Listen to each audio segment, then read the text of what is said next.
DL को suspend करेंगे और आरसी पे ब्लैक लिस्ट लगाएंगे।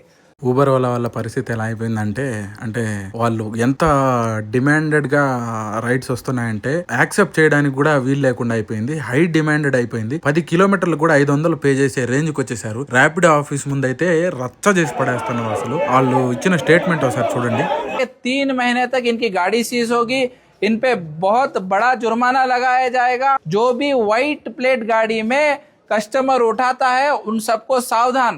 ఇంక్లూడింగ్ వీళ్ళు చెప్పేదాని ప్రకారం అదర్ స్టేట్ నుంచి వచ్చి ఇక్కడ బండి నడుపుకుంటున్న వాళ్ళకి కూడా వార్నింగ్ మాదిరిగానే చెప్తున్నారు. విషయం ఏం లేదు, వైట్ బోర్డు కనిపించి ర్యాపిడో, ఊబర్, ఓలా ఇలా బైక్ టాక్సీ గా నడిపితే మాత్రం బైక్ 3 నెలలు అయితే ఇవ్వరు, సీజ్ చేసేస్తారు. అట్ ద సేమ్ టైం 15,000 20,000 వరకు ఫైన్ వేస్తారని చెప్తున్నారు. సో ప్లీజ్ రైడర్స్ ని యాక్సెప్ట్ చేయకండి, చాలా జాగ్రత్తగా ఉండండి. బండి కొనుక్కునేదానికి ఎన్ని పాటలు పడుంటారో నాకు తెలుసు, నేను అంత కష్టపడి కొనుక్కున్నాను కాబట్టి మీకు కూడా చెప్తున్నాను. ఎవరు ఆవేశపడి రైడ్స్ యాక్సెప్ట్ చేయకండి. మనకు కూడా పాజిటివ్ డేస్ రైడ్ యాక్సెప్ట్ చేసే రోజులు ముందు రానున్నాయి.